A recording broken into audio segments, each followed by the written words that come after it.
बच्चों, आज की कहानी है कि मैं ससुराल में बैठकर मायके चलाऊंगी। कहानी का पार्ट 2 है। पार्ट 1 अपलोड हो गया है। अगर आपने नहीं देखा है तो जाओ और देखो। मनदीप कार्टून पे कहानी बहुत मस्त है। तो चलिए शुरू करते हैं। मुझसे कितनी मिलती जुलती है तुम्हें पता है। मैं अभी ना आज यही सोच रही थी, मैं कल से ही सबको लड़के देखने को कह देती हूँ। माँ, लड़का देखने की क्या जरूरत है। हमारा पंकज है ना, वो वैसे भी हमारी सोनिया को बहुत पसंद करता है। क्योंकि घर में पंकज सबको पसंद था, इसलिए अब बहुत जल्द पंकज और सोनिया का रिश्ता पक्का हो जाता है और इसी तरह बहुत जल्दी उनकी शादी भी हो जाती है। शादी के बाद अब प्रिया और काम्या काफ़ी खुश होती हैं।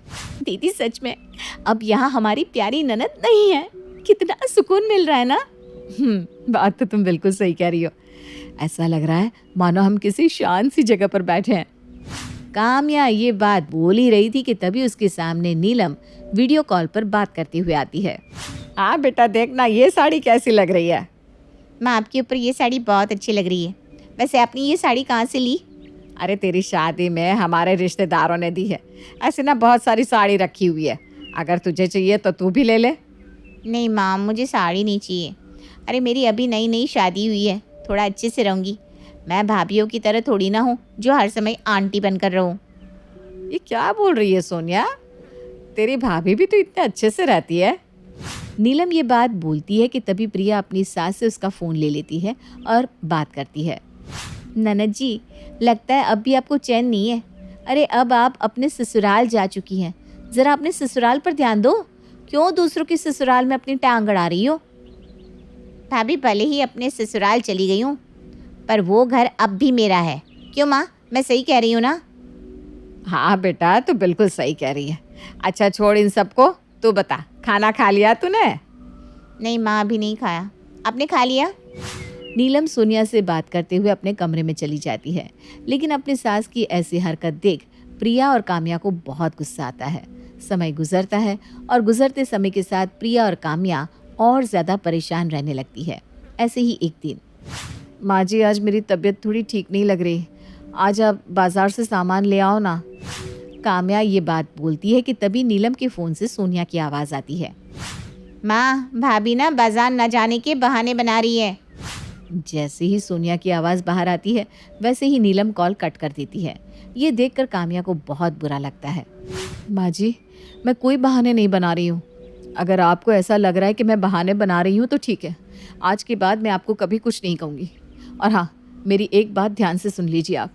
ये जो आप हर समय अपनी बेटी के साथ लगी रहती है ना, उससे आपका और आपकी बेटी दोनों का ही घर खराब होगा। इसलिए मेरी मानिए तो अपनी बेटी से सलाह लेना बंद कर दीजिए।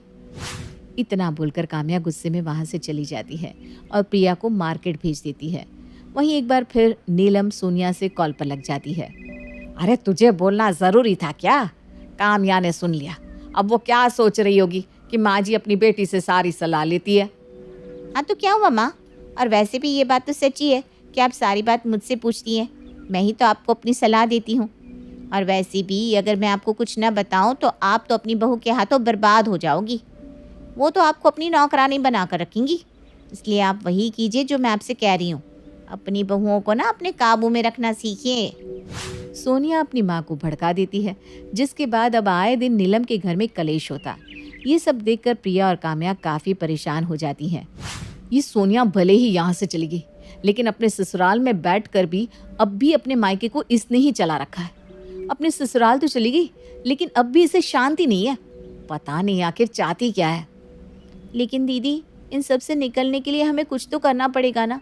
अगर हम यहीं हाथ पर हाथ रखे बैठे रहेंगे तो हो गया अपना कल्याण। अरे पर करे तो क्या करे? आइडिया दीदी, जैसे माँ जी करती है ना, लगता है हमें भी अब वही चीज़ अपनानी पड़ेगी। मतलब ये कि जैसे माँ जी हर समय अपनी बेटी से लगी रहती है, वैसे ही अब हम अपनी माँ से लगे रहेंगे। अरे अगर सोनिया की माँ है तो माँ तो हमारे पास भी है। घर के सारे काम छोड़कर हम भी अपनी माँ से बात करेंगे। आखिर माँ जी को भी तो पता चले कि ये घर उनकी बेटी नहीं बल्कि उनकी बहुएं संभालती है। प्रिया काम्या को अच्छे से समझा देती है और अगले दिन से वो दोनों भी अपनी माँ से हर समय फ़ोन पर बात करने लगती है। अरे बहू, दोपहर हो रही है, कुछ खाने को दे दे। बहू, ए बहू, नीलम बार बार अपनी बहू को आवाज़ लगाती है, लेकिन उसको कोई जवाब नहीं मिल रहा था। कुछ देर बाद नीलम खुद ही प्रिया के पास जाती है। अरे बहू क्या कर रही है? तुझे कितनी देर से आवाज़ लगा रही हूँ, तू आ क्यों नहीं रही थी? माफ़ करना माँ जी, पर मैं अपनी माँ से बात कर रही थी। वो क्या है ना, काफ़ी समय बाद माँ से बात हो रही है, सोचा क्यों ना अच्छे से बात कर लूँ। अच्छा ठीक है, तो बात कर ले, मैं बड़ी बहू के पास जाती हूँ। नीलम अब अपनी बड़ी बहू काम्या के पास जाती है और उसको भी अपनी माँ से बात करता देख वो वहाँ से चली जाती है।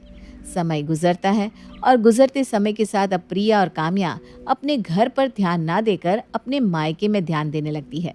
ये देखकर नीलम को बहुत गुस्सा आता है और एक दिन वो अपनी बहू से कह देती है, बहू मैं कितने दिनों से देख रही हूँ, तुम दोनों का ध्यान तुम्हारे ससुराल में है ही नहीं, बल्कि खुद के मायके में है। अरे जब इतना ही मन कर रहा है मायके वालों से मिलने का, तो जाकर मिल लो ना। माँ जी वो क्या है ना, हम अपने मायके नहीं जा सकते। लेकिन क्यों? अगर हम मायके चले गए तो इस घर का ख्याल कौन रखेगा? अरे रह कर भी कौन सा रख रही हो ख्याल तुम दोनों? हर समय अपनी माँ से बातें करती रहती हो। तुम भूल चुकी हो क्या कि ये तुम्हारा ससुराल है, तुम किसी के घर की बहू हो? अरे अपना घर संभालो ना। क्यों माँ जी, हम अपना ससुराल क्यों देखें? जब आप अपनी बेटी से हर समय बातों में लग सकती है, आपकी बेटी हर समय अपने मायके में बात कर वहाँ का माहौल ख़राब कर सकती है, तो हम अपने मायके बात क्यों नहीं कर सकते? माँ जी आप जो हमें समझा रही है ना, वही चीज़ आपको समझने की ज़रूरत है। जैसा हमारा ससुराल है वैसे ही आपकी बेटी यानी सोनिया का भी एक ससुराल है। उसकी सास को भी तो वैसे ही लगता होगा ना जैसा आपको अभी लग रहा है। प्रिया बिल्कुल सही कह रही है। अरे आपको ज़रा भी एहसास है कि आपकी बेटी वहाँ अपने घर परिवार को संभाल भी रही है या नहीं? आप तो हर समय लग जाती है अपनी बेटी से बात करने में। अरे हमने तो बस अभी 2 ही दिन से बात करना शुरू किया है, लेकिन आप तो अपनी बेटी को छोड़ती नहीं। जिस तरह आपको हमारे मायके में बात करने से दिक्कत हो रही है ना, ठीक उसी तरह सोनिया के ससुराल वालों को भी हो रही होगी। अपनी बहुओं की बात सुनकर नीलम को ये एहसास होता है कि उसकी दोनों बहुएं सही कह रही हैं। बार बार अपनी बेटी से बात करने का नतीजा शायद अच्छा नहीं निकलता और बस इसलिए वो फैसला लेती है। हाँ तुम सही कह रही हो, शायद मैं ही गलत थी। मैं ही अपनी बेटी से हर समय बात करती थी। मैंने ही उसे इतनी इजाज़त दे दी थी कि वो हमारे घर मामलों में बोले। मुझे ऐसा नहीं करना चाहिए था। अब से मैं सोनिया से बात भी कम करूँगी और उसको अपने घर की चीज़ें भी कम ही बताऊँगी। नीलम की ऐसी बात सुनकर काम्या और प्रिया को बहुत अच्छा लगता है। नीलम भी अपनी ज़ुबान पर टिक जाती है और अपनी बेटी से बात करना कम कर देती है। साथ ही अब नीलम सोनिया को अपने घर के मामलों में भी बोलने नहीं देती। इस तरह से सोनिया भी अपने ससुराल पे ध्यान देना शुरू कर देती है और यहाँ काम्या और प्रिया की परेशानी भी दूर हो जाती है।